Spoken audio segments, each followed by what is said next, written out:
Ang ating pong mensahe sa hapong ito ay pagpapatuloy nga ng ating pag-aaral sa sulat ni Pablo sa mga taga-Galacia. At tayo ngayon ay nasa ikalimang kabanata. Magsisimula tayo sa talatang 13 hanggang sa talatang 15. Galatians chapter 5 verse 13 to 15. Kung inyong napansin sa lahat ng pag-aaral na ginawa natin simula sa Galatians chapter 1, ay wala tayong nakitang kahit anong imperative verb na ibinigay si Pablo sa kanyang buong sulat bago dumating sa chapter 5. So simula chapter 1 hanggang chapter 4, ang lahat ng kanyang mga sinasabi, hindi siya nagbibigay ng kahit anong mga utos o alituntunin na kailangang gagawin ng mga Kristiyano. So makikita natin dito yung priority or yung importance ng malaman kung sino tayo, kung sino muna tayo, ang ating identity, bago natin matutunan kung ano ang ating gagawin. So ang mga unang sinasabi ni Pablo ay na tayo ay malaya, na tayo ay hindi mga alipin, na tayo ay na ang pangako ng Diyos ay hindi mababali at ito ang basihan ng kaligtasan. Ito yung mga katotohanan na basehan ng ating mga tungkulin. At minabuti ni Pablo na ito ang unahin at ito nga ang ginagawa niya rin sa lahat ng kanyang mga sulat, na inuuna talaga munang ilahad sa atin kung sino tayo bago ipaliwanag sa atin kung ano ang mga consequence or magiging response natin sa mga katotohanan na ito. At ngayon na nandito na tayo sa ikalimang kabanata, ay nagsisimula na si Pablo na magbigay ng mga kautusan. Noong nakaraan ay may nagbibigay siyang utos na tayo daw ay tumayo, na stand firm. At meron ding implied na kautusan dun sa sumunod na passage na dapat tayo tumakbo. At ngayon, ang kanyang ginamit na salita ay maglingkod. So, ipagpatuloy nga natin ang pag-aaral natin itong mga alituntunin na gagampanan natin dahil tayo'y malaya at ligtas na kay Kristo. Pakinggan natin ang sulat ni Pablo. Babasahin ko mula sa English Standard Version, Galatians chapter 5, verse 13 to 15. Ito po ang salita ng Diyos. For you were called to freedom, brothers. Only do not use your freedom as an opportunity for the flesh, but through love serve one another. For the whole law is fulfilled in one word: you shall love your neighbor as yourself. But if you bite and devour one another, watch out that you are not consumed by one another. Ito po ang salita ng Diyos. Tayo po isang daling manalangin.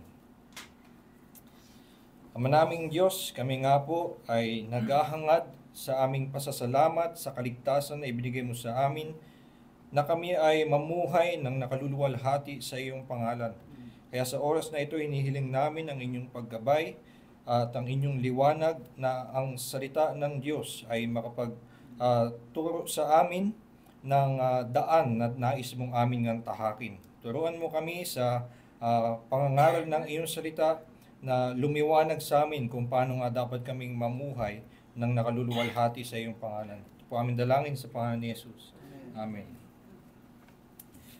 Isang gawain ng mga kumpanya ay pinapaganda yung mga job title para ito ay maging mas katanggap-tanggap. Kung yung trabaho mismo ay mahirap at baka hindi gaanong pleasant para sa mga trabahador, at least kung maganda yung tunog ng job title, ay baka at mag-apply naman sila or hindi nila ito tanggihan. So meron tayong mga mas magandang tawag sa janitor, kahit na ang mismong gagawin nila ay maglilinis ng kubeta o ng sahig, or may ibang tawag, halimbawa sa Starbucks, tawag nila sa kanilang empleyado ay partner, para lang mas mataas yung kanilang yung pagtrato sa kanila at hindi sila parang itinuturing na mas mababa dun sa management. Ang lahat, yung mga tagahugas ng pinggan, yung tagagiling ng kape, ang lahat sa kanila ay mga partner. Pero yun nga, ito ay pagpapaganda lamang ng itsura ng trabaho para matakpan yung hirap na kailangan pagdaanan, at maging mas attractive yung mismong gagawin. Dito sa mga instruction ni Pablo at dito sa talatang ating pag-aaralan ngayon, ay hindi ginawa ni Pablo na itago kung ano ang hirap na gagawin ng isang mananampalataya.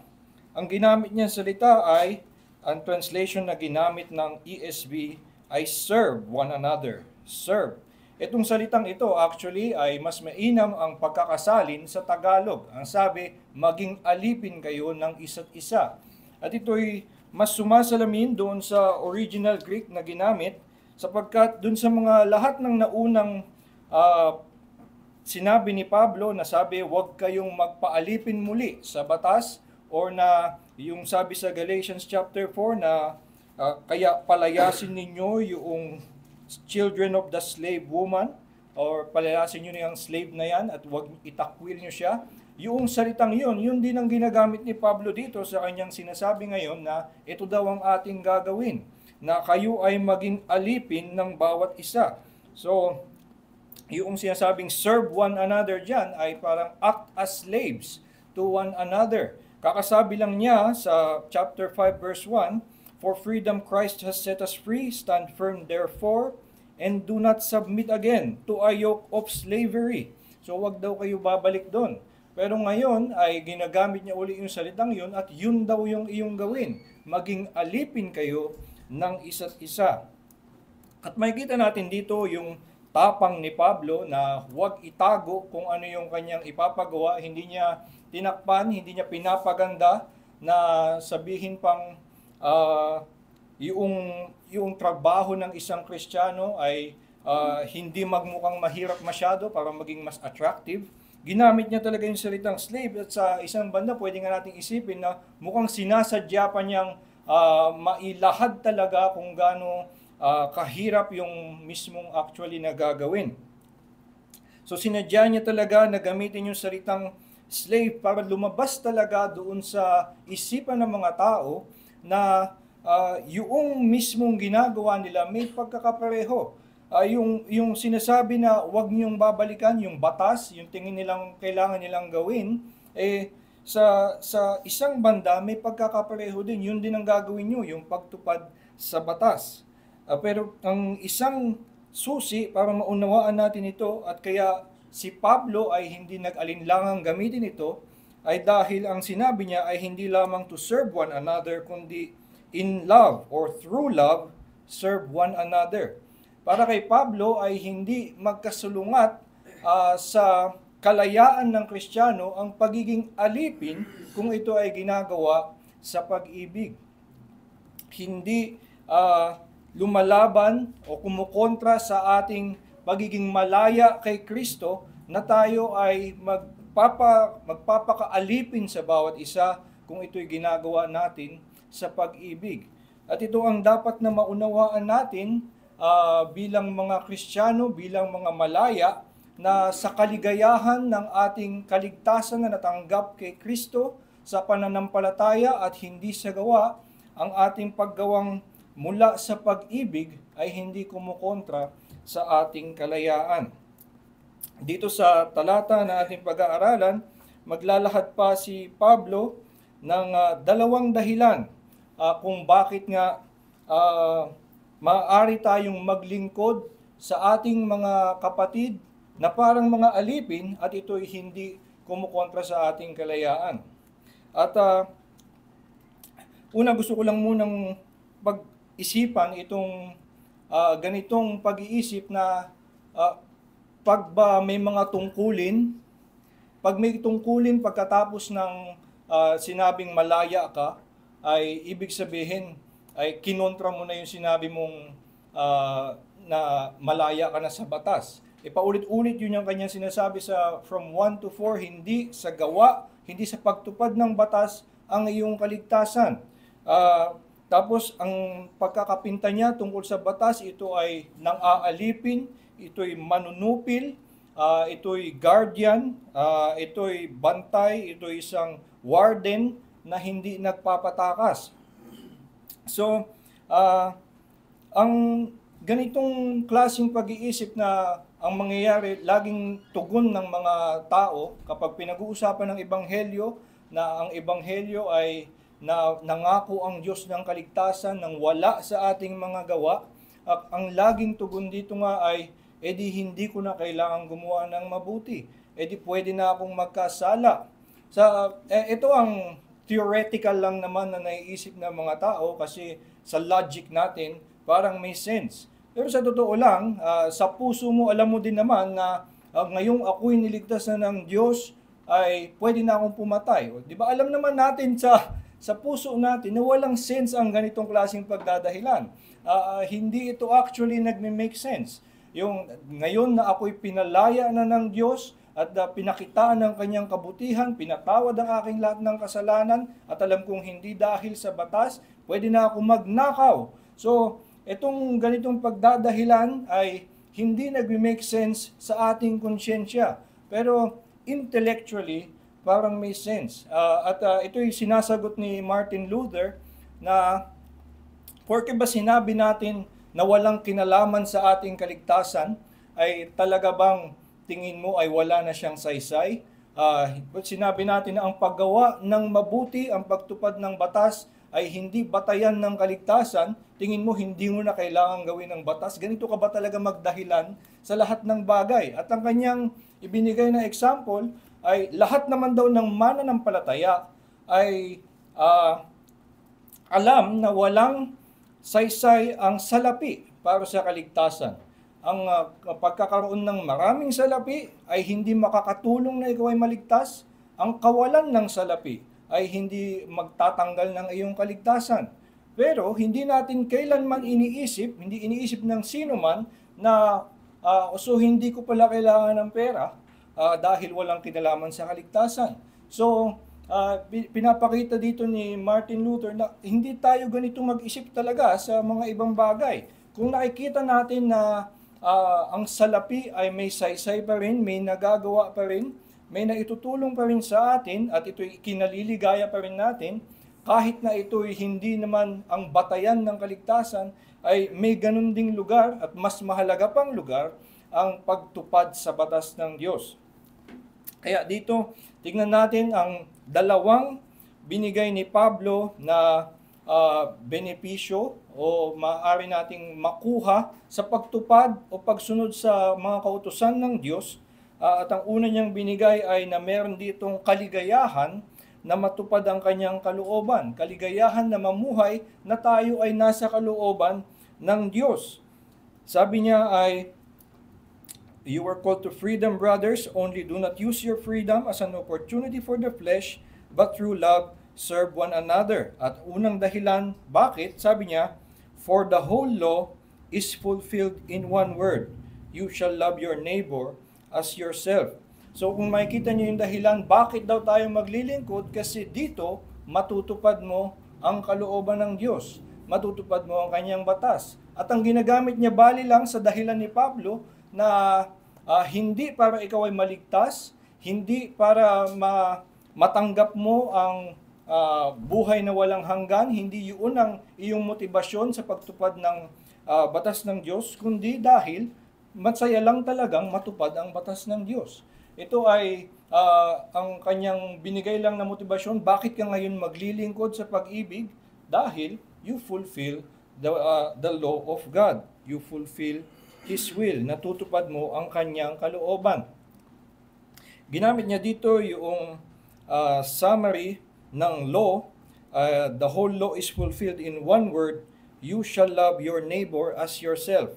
Itong quote na itong love your neighbor as yourself ay nagmula sa Leviticus, pero sa mga Hudyo mismo ay hindi nila kailanman hinighlight yan as a important verse. Hindi yan naging memory verse nila na nakaset apart from all the other commandments.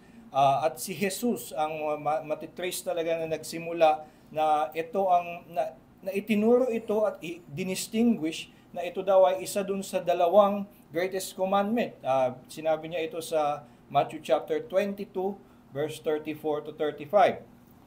Na ito yung dalawang o the two great commandments at on these two hang all of the law. So doon daw nasa-summarize yung lahat ng kautusan ng Diyos. At maliban doon, itong pag-ibig sa kapwa ay nakukuha, masasabi natin yung espiritu. o yung mas tunay na esensya ng mga kautusan. Ang nangyari sa mga Hudyo ay naligaw sila dun sa napakaraming detalye ng mga kautusan na ganito daw dapat ang layo lang ng pwede mo lakarin sa Sabbath, or ganito lang dapat ang pwede mong buhatin na bigat, kasi may certain amount of work na pwedeng gawin on the Sabbath. So sinukat nila yon, o yung iba pang mga detalye ng ilang mga baka ang kailangan mong sunugin, paano mo dapat hawakan, or kung anong klaseng hayop ang katumbas ng anong klaseng kasalanan. So ang nangyari ay nalito sila doon sa mga detalye at napaisip na lang sila, or natuon lang ang kanilang pansin doon sa mismong aksyon na kailangan gawin at nawala yung puso. Ang puso ng lahat ng mga kautusan na ibinibigay ng Diyos ay naibigin mo ang iyong kapwa, na gumawa ka ng mabuti sa kanila, hangarin mo ang ikabubuti nila. Yun lang naman ang parang pinakanilalaman ng iyon. At actually, yung mga panlabas din na mga detalye ay hindi the essence of the commands, na madami doon ay parang mga training wheels lamang na hindi kailangang magtagal. Parang nung bata tayo ay meron tayong mga sinusunod na mga details nung para sa ating kabataan, ganito dapat manamit, yung buhok mo ganito lang dapat kahaba. Ito ay training sa atin nung bata tayo habang di pa natin nauunawaan yung pinaka-essence of the principle. Pero nung tumatanda na tayo, alam na natin na hindi siya sa sukat ng haba ng iyong buhok o kung anong material ng iyong damit, kundi yung prinsipyo ng pagiging disente, pagiging maayos, presentable, yun yung mga mas nilalaman. Ganon din yung kautusan ng Diyos ay meron dapat pag-iiba. Sa theological terms, ginagamit yung terms na the moral law or the ceremonial law at yung civil law. So may mga utos sa lumang tipan na ito ay utos na pagmamalakad ng bansa. So ito yung mga batas nila bilang bansang Israel. At yun ay hindi mag-a-apply sa atin kasi nga yun ay batas nila bilang isang bansa. May mga utos na makikita, ito ay ceremonies para sa mga ritual na kailangan nilang gawin. At ito rin ay hindi part of the essence of the moral requirements of God. At sinabi yan mismo ng Diyos sa Jeremiah chapter 7 verse 22, na sinabi niya na nung inutusan ko sila mula dun sa bundok ng Horeb, hindi ko inutos sa kanila ang mga tungkol sa paghahain, kundi ang sinabi ko sa kanila ay sumunod sila sa aking tinig, lumakad sila sa aking harap. Ito ang makikita natin na maging ang Diyos, kinikilala itong may mga pagkakaiba sa mga kautusan, at theologically nga tinatawag natin itong the moral law, the ceremonial law, and the civil law. At sinasabing yung moral law, love of God and love of neighbor, at dito ginamit lang ni Pablo yung love of neighbor, pero yung essence ay na yung pag-ibig ay siya ang tunay na katuparan ng batas. Ito yung tunay na pagtupad. Maaari nga din na nangyari sa mga taga-Galacia, sila ay masyadong na-busy doon sa mga Jewish ceremonies tungkol nga sa pagtutuli, doon sa dietary laws, kung ano lang ang pwede kainin. Itong mga ganitong klaseng mga alituntunin ay hindi part of the essence noong requirement ng Diyos at hindi part of the essence of holiness na ibinibigay sa atin. At ito nga yung isang pwede nating mai-apply na panukat doon sa nangyari sa kasaysayan na nagkaroon ng madaming movements of monasticism na ang nangyari, nagkaroon talaga ng espiritu ang sangkatauhan na tingin nila ito ang mas banal na gawin. Maging mga hindi Kristiyano o mga nakakonekta sa Biblia, merong ganitong pagtingin na ang kabanalan or enlightenment o kung ano man tawag nila sa kanilang relihiyon sa ganung klaseng mas mataas na estado ay maa-attain mo kung ikaw ay lumayo sa buong mundo, ikulong mo ang sarili mo sa kuweba o sa bundok, sa wilderness or kung saan man ikaw ay lumayo sa society at mamuhay ng walang kahit ano. So, itong ganitong klaseng pag-iisip ay tingin nila, tinutupad nila ngayon yung batas ng Diyos. Meron silang paghahangad na maging banal. Meron silang paghahangad na tingin nila ito yung makalulugod sa Diyos kasi sa bagay wala na silang lumayo sila sa tukso sa kanilang tingin. Lumayo sila sa mga pag-aaway kasi wala ng tao, no? So at wala na silang kinakausap. So dahil inalis nila ang lahat ng iyon at mamumuhay lang silang tahimik at imbis na magkamali ka pa sa iyong mga sinasabi kung ikaw ay mangangakong di na lang magsalita, ay ito ay kanilang tingin na ito'y mas banal.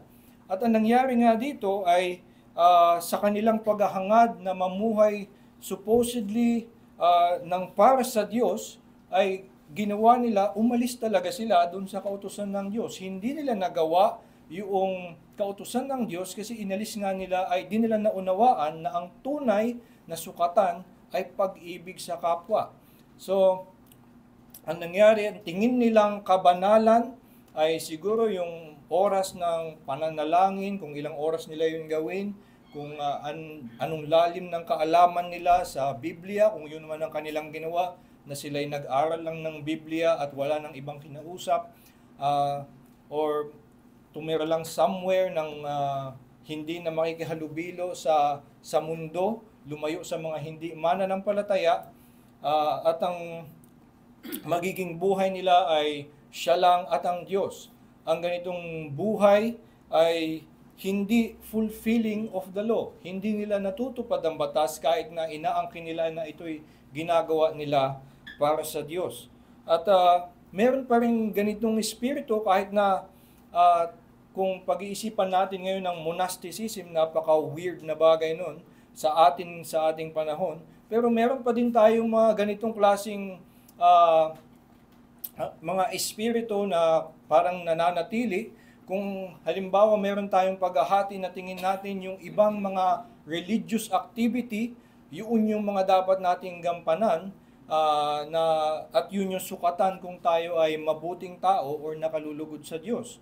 Kung ang tingin natin ay yung ating pag-attend sa church, pagbabasa ng Biblia, yung dami ng ating pananalangin, o yung dami ng ating binabahaginan ng Ebanghelyo, ay yun yung sukatan kung ikaw ay namumuhay ng naayon sa kalooban ng Diyos at nakaluluwalhati sa kanyang pangalan, ay naliligaw nga tayo dun sa actual na utos. Asa na yung iginagalang mo ang iyong magulang, iniibig mo ang iyong asawa, inaalagaan mo ang iyong mga anak, yun yung mga mismong utos na sinasabing ito ang dapat na iyong gampanan. Ito yung daan na dapat mong lakaran.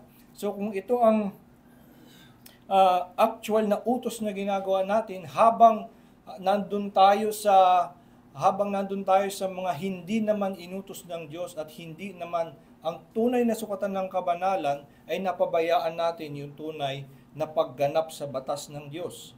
Kaya nga merong sa Reformation din, sagot sa monasticism, ay nagkaroon ng bagong pag-unawa dun sa doctrine of vocation, na unawaan natin na yung ating pagtatrabaho, yung famous na quote ni Martin Luther na a milkmaid can milk a cow to the glory of God, na kasi daw kung yun ang kanyang tungkulin, yun ang kanyang serbisyo sa society, at ito ay yung kanyang maigagawa para makatulong sa kanyang pamilya, sa kanyang kapwa, ay yung paggagatas ng baka ay ang kanyang isang part of her vocation to love her neighbor. So, ganun din yung ating ma-apply din natin na huwag nating isipin o ikulong sa religious activity yung pagtupad ng batas ng Diyos. Ang dapat nating maging sukatan ay yung actual niyang utos na ibigin ang ating kapwa at ibigin ang Diyos.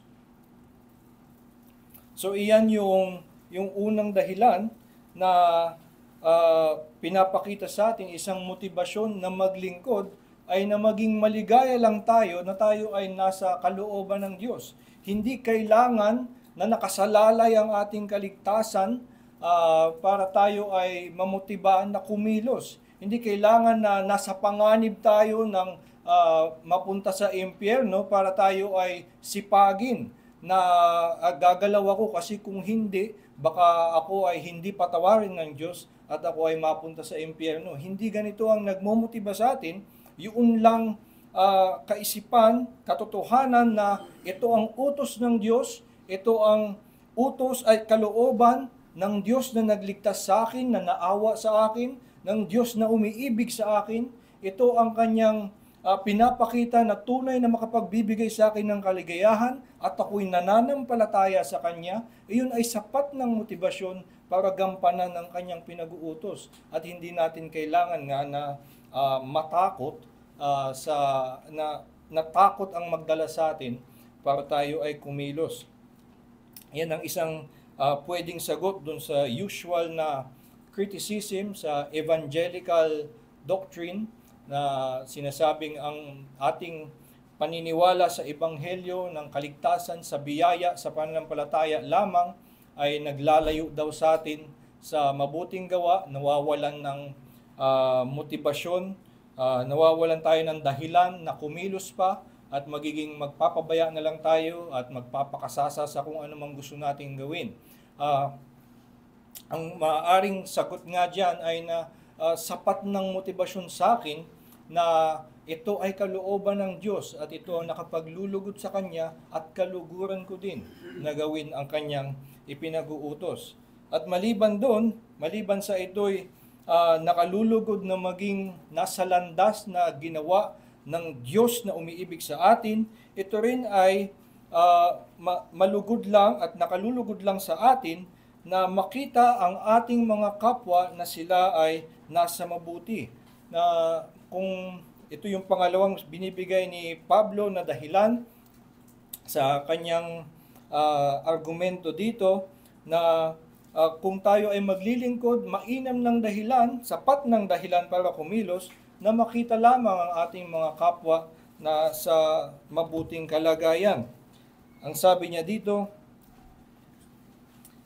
but if you bite and devour one another, watch out that you are not consumed by one another. So dito ay binaligtad niya, so hindi niya sinabi lang na magandang makita niyo ang malugod lang kayo sa ikabubuti ng inyong kapwa. Binaligtad niya para mas nakaka-capture ng attention na kung ang gagawin niyo ay kabaligtaran, kung hindi pag-ibig ang inyong gagawin para sa inyong kapwa at ang gawin nyo ay biting and devouring one another, ang kalalabasan ay you consume one another. So, gumamit siya nung analogy. Ang ginamit niya language ay parang may kinalaman sa mga hayop, na sila'y magkagatan at magkainan ang mangyayari kung ito ang kanilang magiging gawain, magkakaubusan sila. Kung ito'y kahit sa atin, ako din ay merong mga nasaktan na meron akong mga pinagsabihang na masakit na salita or pinayuhan ng mali. At hanggang ngayon, yung mga bagay na yun ay naaalala ko para silang traumatic experience sa akin na ako'y nakasakit ng aking mga kapwa. At minsan naaalala ko lang yung sakit na dinulot o yung nangyari sa aming relasyon na simula nung di ko na sila nakausap. Itong mga ganitong klaseng harm na nagagawa natin, kahit yun lang ay sapat ng dahilan para ikaw nga ay sa halip na manakit ay umibig ng iyong kapwa. Muli, hindi kailangan na nakasalalay ang iyong kaligtasan or nasa panganib ka ng pagpunta sa impyerno para ikaw ay umibig ng iyong kapwa. Sapat na makita mo lamang na ito ang ikabubuti ng iyong kapwa, ikabubuti ng iyong kapatid, at maligaya lang tayo na makitang sila din ay maligaya at nakatatanggap ng pag-ibig ng Diyos. So, ito ang pangalawang sinasabi ni Pablo na maaaring sapat na ang dahilan para tayo ay kumilos sa paglilingkod sa pag-ibig. Maaaring mangyari na sa ating sigasig na maging tama or na maging dutiful, ay ang kalabasan pa rin ay we bite and devour one another, ending up in consuming one another.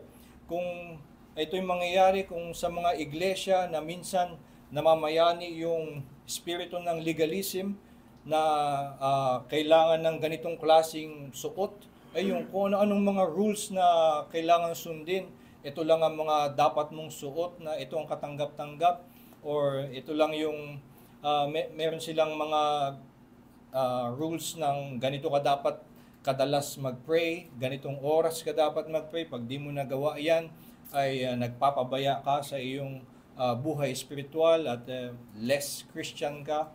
Minsan, nagkakaroon din ng ganitong spirito maging sa mga charismatic churches. Nagpapataasan sila ng kanilang mga gifts at naguhusgahan depende kung ang ibang tao ay hindi active sa ministry o kung anumang iba pang batayan na kanilang gagamitin. Ito nga ay ang nangyayari, yung batas ng Diyos o yung tingin nila na pamumuhay ng para sa Diyos, kapag ito'y gagamitin nila para manghusga lamang ng mga tao, ay ang kinakalabasan, they are biting and devouring one another at nagkakauwian nga din sa pag-aaway lamang. Maaring maituring na ganito ang nangyari kay Zwingli at kay Martin Luther sa kanilang pag-aaway. Hanggang ngayon ay ito'y katitisuran sa madami na kapag ito'y nalalaman nila na nangyari yon, na sila'y nag-away sa isang punto lamang na ang hirap nga unawain kung ano talaga yung kanilang pagkakaiba, doon sa punto lamang ng Lord's Supper, ay dahil dito ang tatalas na ng kanilang mga sinabi tungkol sa isa't isa, though mas lalo na si Martin Luther kaysa kay Zwingli. Ito ay ang nangyari sa kanila, isang bagay na sa kagustuhan nilang ito lang ang tama, or na tingin nila ay ito ang paraan para mamuhay supposedly sa kalooban ng Diyos, na ipaglaban ang isang ritual o isang spiritual na isang punto ng ritual, ay tingin nila yun yung ikalulugod ng Diyos. Pero ang nangyari nga ay naisantabi yung pag-iisip tungkol sa pag-ibig, at parang nawalan ng pag-ibig mas lalo talaga si Martin Luther para kay Zwingli. At sa totoo lang, sa usapang iyon ay si Martin Luther ang kinikilalang mali dun sa kanyang posisyon, at iginagalang natin siya ngayon at pinapakinggan pa rin dahil meron tayong pag-ibig sa kanya bilang kapatid. Meron tayong pagpapatawad sa kanyang kamalian. At ito ang mas magandang, mas tamang espiritu, mas tamang puso na mamayani sa atin, imbis na maging tama, imbis na yung hangarin na makilalang tayo ang tama at sumusunod sa bawat letra ng kautusan, mga kautusan ng Diyos, ay mas mainam na ang mag-control sa atin ay pag-ibig nga. At ginamit nga ito ni Pablo mismo sa Romans 14, noong nagkaroon ng pagtatalo ang dalawang kampo sa iglesia sa Roma, na mayroong mga tingin nila hindi sila dapat na kumain ng hindi pa rin sila dapat kumain ng mga ipinagbawal sa Old Testament. Yun yung mga dating Hudyo na naging Kristiyano. Naging Kristiyano na sila, pero hindi pa nila nauunawaan na sila'y malaya na doon. At meron naman doon din sa iglesyang yon na sa kanilang tamang pag-unawa sa kalayaan, na kay Kristo ay malaya ka na doon sa ceremonial law, na hindi na ito bahagi ng kabanalan na hinihingi sa iyo, ay anong nangyari, nag-away yung dalawang kampo, na nanghuhusga yung mga Hudyo na bakit nila ginagawa yan, at ito namang mga Hentil ay hinuhusgahan din yung mga mga Hudyo na bakit hindi nila niyayakap ang kanilang kalayaan. At sinabi sa kanila ni Pablo na you are no longer walking in love. Yun yung Romans 14:15. No, ang pinaka nilihisan nilang daan ay yung daan ng pag-ibig.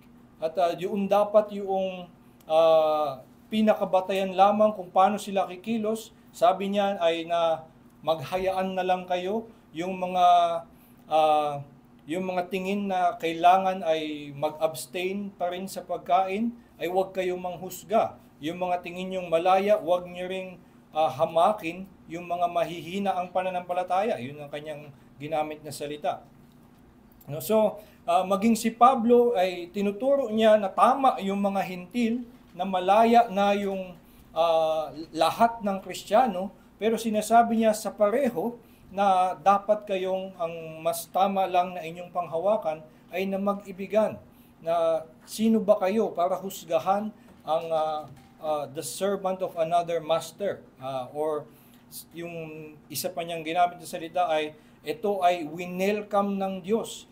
Christ has welcomed him. Sino ka para siya ay tanggihan? So, ito ang mas batayan lang sana ng ating pag-iibigan, pero ang nangyari minsan sa atin, ang mas namamayani sa atin ay gusto natin tayo ang tama. Tingin natin ito ang mas ikalulugod ng Diyos na mamuhay ayon sa letra ng pag-unawa natin ng salita ng Diyos. Pero ang tama nating maging batayan ay ang espiritu o ang puso ng kanyang mga kautusan na ibigin ang ating kapwa.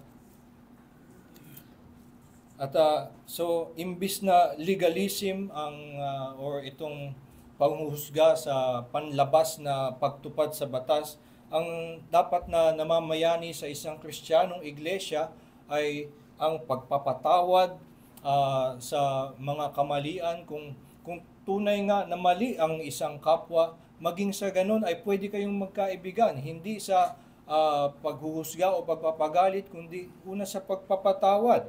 At isa pang pwede namang din mangyari ay na maturuan yung mga mali, na sabi sila ay turuan with all patience and gentleness, at sila ay maitama kung sila man ay may kamalian. So ito ay meron namang daan ng pag-ibig sa mga ganung sitwasyon, pero kapag nakakaligtaan na yun yung tunay na kalooban ng Diyos, at tingin nga natin ay mas mahalaga lang na maging tama, ay nawawala yung pag-ibig natin sa isa't isa. At nakakatulong sa atin na balikan muli kung paano nga tayo iniligtas ng Diyos. Tayo din ay mga may mali, tayo ay hindi katanggap-tanggap, mga makasalanan, pero tayo ay pinatawad. At kung ito ang awa at biyaya ng Diyos na pag-ibig niya sa atin, maaari din tayong umibig ng ating kapwa dahil ganito ang pag-ibig na ating natanggap. So ito ang dalawang dahilan na ibinibigay ni Pablo, dalawang motibasyon na maaaring magpakilos sa atin na makapaglingkod. At nawa nga sana nakita natin na itong ganitong motibasyon ay hindi sumasalungat sa ating kalayaan. Usually nga ganun isipin na ang pagtupad ngayon sa tungkulin, pagtupad ng mga batas, paggawa ng mabuti ay hindi nakasama sa buhay ng mananampalataya dahil nga we are saved by grace and not by works. Pero ito nga ay hindi kumukontra sa ating kalayaan, bagkus ang ating kalayaan ay nagbibigay sa atin ng kakayanan na gawin ang paglilingkod ng ito ng may kaligayahan at pasasalamat. Nais kong magtapos doon sa isang paliwanag nito sa Canons of Dort. Sa Canons of Dort ay mainam itong naipaliwanag na ang ating katiyakan at kalayaan mula sa curse of the law ay hindi isang lisensya para sa atin na tayo ay mamuhay na lang ng walang pakialam sa ating kapwa or na walang pakialam sa batas ng Diyos. So, yung Canons of Dort ay yun nga yung pinaka detalyadong pagpapaliwanag ng Doctrines of Grace or yung 5 points of Calvinism. At yung fifth point doon ay yung Perseverance of the Saints. At dito tinuturo na ang lahat ng mananampalataya ay tiyak sa kanilang kaligtasan. Tiyak dahil ang Diyos ay hindi susuko sa kanyang pagkilos sa iyong buhay. Kung ikaw ay kasama sa kanyang mga hinirang, ay hanggang sa huli, hindi kanya susukuan, mahulog ka mang paulit-ulit sa kasalanan. So ito ang katiyakan ng isang Kristiyano at kalayaan ng isang Kristiyano na hindi na batas ang magiging batayan ng kanyang pagkatanggap sa Diyos, kundi ang kanyang pangako na ikaw ay tatanggapin. So sinasabi dito sa Canons of Dort, doon sa fifth head of doctrine tungkol sa Perseverance of the Saints, Article 13. Ang title ng Article 13 ay Assurance is no inducement to carelessness. So ang pagiging tiyak sa ating kaligtasan ay hindi nakapanghihimok na tayo ay magpabaya na lamang. Assurance is no inducement to carelessness. At bakit daw? Sabi ay this renewed confidence of perseverance does not produce immorality or lack of concern for godliness in those put back on their feet after a fall. It produces a much greater concern to observe carefully the ways of the Lord, which He prepared in advance. They observe these ways in order that, by walking in them, they may maintain the assurance of their perseverance, lest by their abuse of this fatherly goodness, the face of the gracious God, for the godly looking upon His face is sweeter than life, but its withdrawal is more bitter than death. If God would turn away from them again, with the result that they fall into greater anguish of spirit.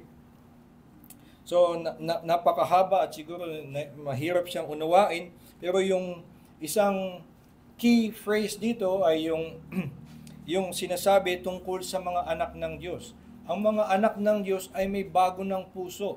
Kung tingin nila, tingin ng iba ay ang mga kung wala ng epekto ito sa iyong kaligtasan, kung tiyak ka na ng kaligtasan at hindi ka na mapapahamak pa, ay baka wala ka nang gawin. Ito ay dahil sa kanilang panukat, ang pinakamalakas na pangmotiba ay either your reward for yourself or yung para i-preserve mo ang iyong sarili mula sa kamatayan.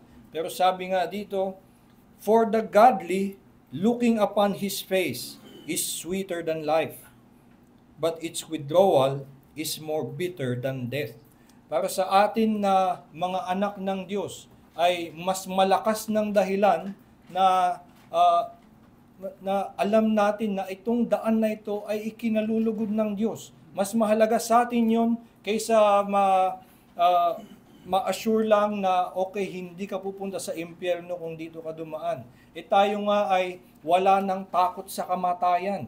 Hindi na natin iniinda na tayo mamamatay sapagkat tayo tiyak sa ating kaligtasan. So hindi na ito ang nagmumotiba sa atin, ang sapat ng motibasyon sa atin na makita lamang ito ang ikinalulugod ng Diyos, na ito ang daan na ibinigay sa atin ng Diyos na nagmamahal sa atin, at ito ang daan na tinuro sa atin na ikabubuti ng ating kapwa, at makikita natin ang kanilang kaligayahan, at ito rin ang magpapasaya sa atin. Ito'y sapat na magpakilos sa atin, at sa totoo lang ay mas malakas pang motibasyon kaysa sa takutin lamang tayo na baka tayo'y mapunta sa impyerno kung hindi natin ito gagampanan. Ito nga nawa ang magpakilos sa atin na tayo ay maglingkod ng may pag-ibig sa ating mga kapwa, na makita natin ang simpleng kadahilanan dahil ito ang kalooban ng Diyos na pinananampalatayanan nating naghahangad ng ating lubos na kaligayahan. Tayo po'y manalangin.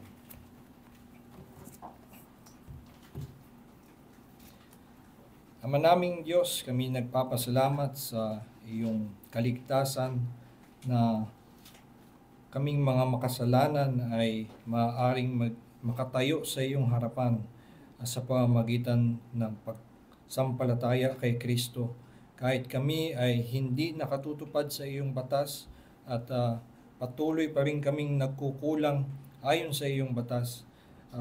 Ngunit sa pamamagitan ng dugo ni Kristo ay buong-buo nang nabayaran ang aming kasalanan at natupad na ang batas para sa amin. Kaya nga kami ay may kumpiyansang tumayo sa iyong harapan at mamuhay ng naayon sa iyong kalooban. At nawa nga ang iyong kaligtasan ng aming pasasalamat ang patuloy na mag-udyok sa amin na tuparin ang iyong batas, na mamuhay ng naayon sa iyong mga kautusan, at makita nga nawa namin na ito'y sapat na at mainam na motibasyon para sa amin.